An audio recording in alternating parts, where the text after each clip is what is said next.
মুসলিম উম্মার জন্য রহমত ও বরকতের মাস শুরু হলেও বিশ্ব অর্থনীতির অস্থিরতা আর ভূ রাজনীতির প্রভাব স্পষ্ট হয়ে উঠেছে রমজানে। বিশ্বজুড়ে এ সময় খাদ্যের চাহিদা বাড়ে 20 থেকে 30%। মধ্যপ্রাচ্যে এই হার অনেক সময় 50% ছাড়িয়ে যায়। যোগান সীমিত থাকায় অধিকাংশ মুসলিম দেশে এই মাসে মূল্যস্ফীতি দেখা দেয়, যা পরিচিত রমজান ইফেক্ট নামে। নুডলস খান নাই তো নুডলসই খান নাই।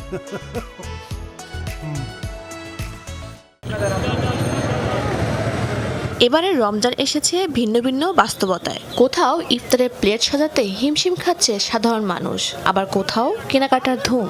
সংঘাত, রাজনীতি আর উচ্চ মূল্যের আবর্তে কাটছে বিশ্ব মুসলিমের রোজা। দারিদ্র্য আর বেকারত্বের কবলে থাকা আফগানিস্তানে সাধারণ মানুষের কাছে রমজান এসেছে এক কঠিন পরীক্ষা হয়ে। কাবুলের বাজারে নিত্যপণ্যের সংকট নেই, কিন্তু অর্থের অভাবে রয়েছে সাধারণ মানুষ। ভোজ্য তেল আর চালের দাম আকাশ ছোঁয়া। মানবিক সহায়তার কারণে আফগান অর্থনীতি খাদের কিনারে। একজন শ্রমিক সারাদিন কাজ করে যা আয় করছে তা দিয়ে সংসার চালানো বেশ কঠিন।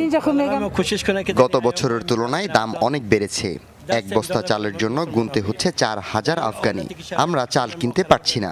আমরা গরিব মানুষ, সাধ্যের মধ্যে কিছুই নেই। আফগানিস্তানের ঠিক উল্টো চিত্র সৌদি আরবে। রাজধানীর আল রাবোয়া কাঁচা বাজারে তিল ধারণের জায়গা নেই। ইফতারের জন্য তাজা ফলমূল আর নানা পদের খেজুর কিনতে ভিড় করছেন ক্রেতারা। আলহামদুলিল্লাহ, প্রচুর ভিড়। প্রতি বছরই এ সময়ে ভিড় বাড়ে। রোজাদাররা কমলা, লেবু আর অ্যাভোকাডো বেশি পছন্দ করে। সৌদিতে রমজান মানেই উৎসবের আমেজ। চাহিদার ভোগ এখানে রমজানে দ্বিগুণ হয়ে যায়। এই মাসে বাজারে উপচে পড়া ভিড়ই প্রমাণ করে দেশটির মানুষের ক্রমবর্ধমান ক্রয় ক্ষমতা রয়েছে। ইন্দোনেশিয়ায় বিরাজ করছে রাজনৈতিক অস্থিরতা। জাকার্তার ইস্তিকলাল মসজিদে হাজার মানুষ তারাবি নামাজে অংশ নিলেও তাদের আলোচনায় গুরুত্ব পাচ্ছে ডোনাল্ড ট্রাম্পের প্রস্তাবিত বোর্ড অব পিস। আমরা যদি আমেরিকার সাথে একাত্ম হই, মানুষ ধরে নেবে আমরা তাদের পুতুল। ফিলিস্তিনের বিষয়ে সরকার এক কথা বলে আবার তাদের সঙ্গে সহযোগিতা করছে। এটা হতাশাজনক।